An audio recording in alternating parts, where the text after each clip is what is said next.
नमस्कार। इस वीडियो में आप सभी का बहुत बहुत स्वागत है। मेरा नाम कमल कुमार है और आपने देखना शुरू कर दिया खेतों तक मौसम।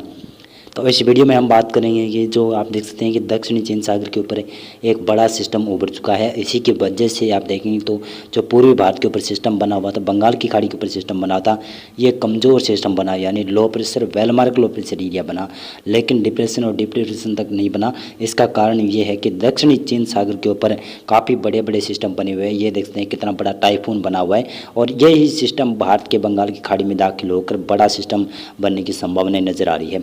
इस समय देखेंगे तो आपको मैं बताऊं तो ये 2 अक्टूबर को यह सिस्टम दक्षिण चीन सागर वाला देखेंगे तो किस प्रकार से भारत की बंगाल की खाड़ी की तरफ बढ़ता हुआ नजर आ रहा है। पश्चिमी दिशा की तरफ बढ़ेगा, उत्तर पश्चिमी दिशा की तरफ आगे बढ़ेगा।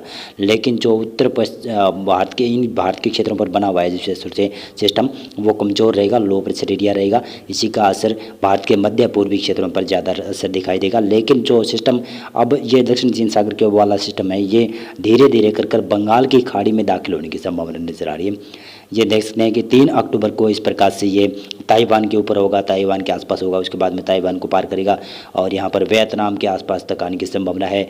और कंबोडिया हो गया और थाईलैंड को पार करने के साथ साथ में फिर भारत के बंगाल की खाड़ी में प्रवेश करेगा। तो 4 अक्टूबर को देखेंगे, 4 अक्टूबर को किस प्रकार से, 4 अक्टूबर को ये यहाँ पर ताइवान को पार करेगा।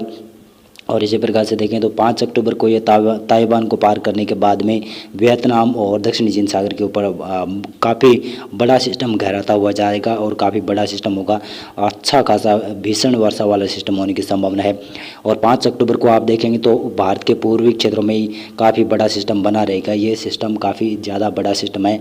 लेकिन मैं बता दूँ कि ये जो हम वेदर प्रेडिक्शन कर रहे हैं इसमें ये weather model ECM weather model है।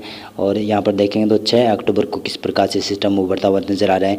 6 अक्टूबर को देखेंगे तो दक्षिणी चीन सागर पर काफ़ी गहराता हुआ सिस्टम नज़र आ रहा है, काफ़ी भीषण वर्षा वाला सिस्टम नज़र आ रहा है। यानी यह सिस्टम भारत के बंगाल की खाड़ी की तरफ आगे बढ़ेगा और यहाँ पर शायद बड़ा सिस्टम भी उभार सकता है ये सिस्टम। और इसी प्रकार से मैं बताऊँ तो यहाँ पर देखेंगे तो 7 अक्टूबर को ये सिस्टम यहाँ पर दिखाई दे रहा है कि दक्षिणी चीन सागर के ऊपर, दक्षिण चीन के ऊपर कुछ लैंडफॉल करता हुआ नजर आ रहा है और वियतनाम इससे काफ़ी प्रभावित होगा, कंबोडिया के क्षेत्र प्रभावित होंगे, थाईलैंड के क्षेत्र प्रभावित होंगे और म्यांमार भी काफ़ी ज़्यादा प्रभावित होगा जब ये बंगाल की खाड़ी में आ जाएगा और बंगाल की खाड़ी में आकर बड़ा सिस्टम उभरता हुआ दिखाई देगा। अब इसमें देखें तो यहाँ पर 8 अक्टूबर को ये ECM वेदर मॉडल बता रहा है कि यह सिस्टम वियतनाम की तरफ आगे बढ़ रहा है। और 9 अक्टूबर को भी ये दिखा रहा है कि वियतनाम से कुछ आगे निकल सकता है ये सिस्टम, वियतनाम के ऊपर इसका असर शुरू हो सकता है और ये धीरे धीरे करके बंगाल की खाड़ी में दाखिल होगा और बंगाल की खाड़ी में आकर काफ़ी बड़ा इंटेंसिफाई सिस्टम होने की संभावना नजर आ रही है।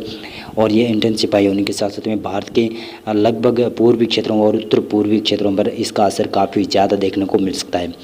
मौसम पूर्वानुमान और मौसम अपडेट और वेदर अपडेट में अभी के लिए बस इतना था।